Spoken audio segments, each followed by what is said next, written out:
Do you know the answer to what's stronger than morphine? Dilaudid. It's Dilaudid. Boom. Oh, I know. Unfortunately, no Dilaudid because of my injury. So Yeah. Yeah, it's broke better my to femur. eat an onion than to break your leg. For Did you break that Dilaudid. on the ramp? I broke it on the ramp. Yeah, I was still recovering from it when I saw you, but I was recovering from it when it was not healing properly. So my bone was actually moving further away from itself during that time when I saw you, and I had it reset, and I'm good to go now. Wow. Well, but do you think your experience in that way, do you think that, I think I kind of asked you on the episode, but like, Oh, do you the think that pain like, tolerance. yeah. Yeah, I think I learned to direct my sort of tolerance of it to other ways. So probably yes, in that same sense of not panicking. I think that's really what I learned, especially with these kinds of injuries. Is like you're doing it. Like you're stuck. Your leg's broken. There's nothing that can be done about it in this moment. Don't panic. Like help is on the way or whatever. Something is going. Things are going to get better. But I definitely, when we're doing the hot ones or with the one chip challenge, it's like, okay, this pain will go away. Yeah. And I think that staying in that calm state is what I learned. Does that make sense? That totally makes sense because that's exactly what I think. Not to compare any like hot ones to what you went through, but that is always, I think part of it is me knowing what to expect. You know, where a lot of times the guests, they're eating the spiciest thing they've ever had in their lives, and they're doing it in this bizarre context of having all these cameras on them. So I think they're trying to save face. Yeah, exactly. All of those things, and keep that facade and cling to it with everything you have. Whereas like I'm like, I've been here a bunch of times. Like no matter how uncomfortable it is, it all comes back down to earth eventually. I do remember staring at you, waiting like, okay, which one of us is gonna crack? It's gonna crack. When do we get? Spice Luckily, standoff. I don't remember what it was, like 2 or 5 minutes or something. Someone in the crew was like, okay, we're gonna set the timer for whatever it was. Yeah. So luckily we had that to go off of instead of trying to like wait each other out. Okay, it's been 2 minutes. Okay, we're good. How long do you have to wait?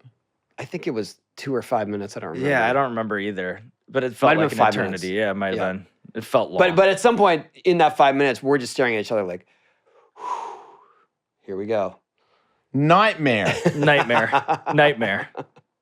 That sounds so tough. And to know that you're the host and you're going to do it again. And again and again and again. But what a ride. I mean, just from that idea to, Hot Ones is it's iconic. And it's definitely one of the, as far as I'm concerned, one of the most well-known, web shows, YouTube shows. And then licensing with, was it? HBO, Hulu, Walmart. Walmart, yeah. Well, I mean, the hot sauce, but also you did a chicken sandwich, right? Oh, yeah, Shake Shack. At Shake Shack, that's it. The ride has been the craziest thing. You don't have these kinds of expectations when you first start making something. Especially with this, we thought it would be an internet sideshow that maybe we did quarterly. Like maybe we only put out 4 episodes a year. Yeah.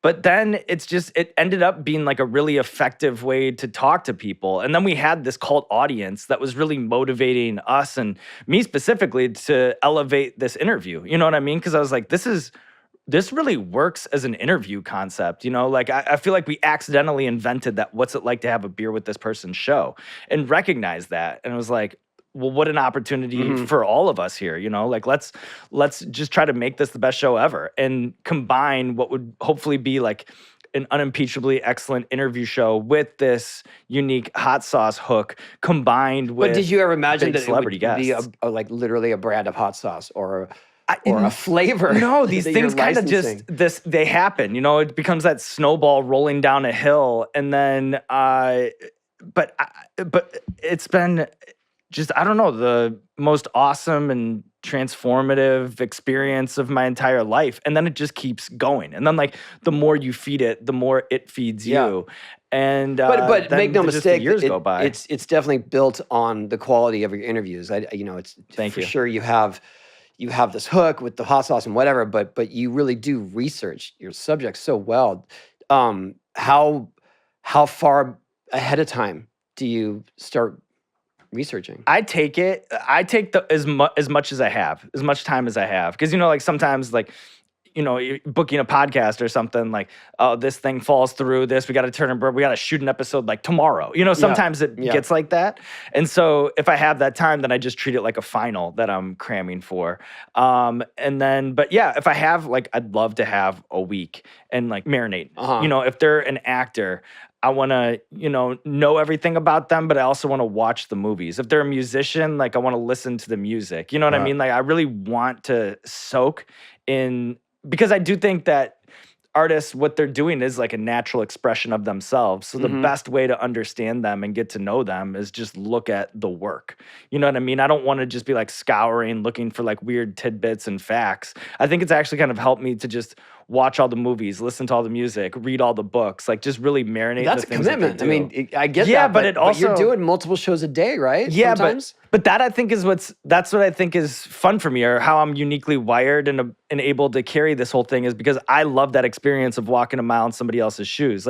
Just being naturally curious and wondering how this person too, because everybody has such a unique story. The people that we sit down and talk to is because everybody's kind of a rose that grew in the concrete. So everybody has such a interesting and unique story. And then success doesn't really have any sort, it's not math, it's not science, it doesn't have a playbook. So everybody's blueprint for success is different. And then it's exposed yours especially. me. Yeah, and I'm living proof of that. And then it exposes me to so much art that I otherwise wouldn't have been exposed to, so much music I otherwise wouldn't have listened to, so many movies that I otherwise would have watched. So it all becomes a thing where it's just widening your scope, widening your perspective. And then along the way, you get to do this cartoon job. You know what I mean? That's just kind of awesome. So I just think that if the audience is going to tune in, you should meet them halfway. If the guest is going to come down and sit and eat scorching hot chicken wings, you should meet them halfway. And then as long as you can do those two things, then, hopefully you have something that can consistently deliver a 7 or an 8, in a watch experience. And that's what I think Hot Ones has done and why we've lasted so long.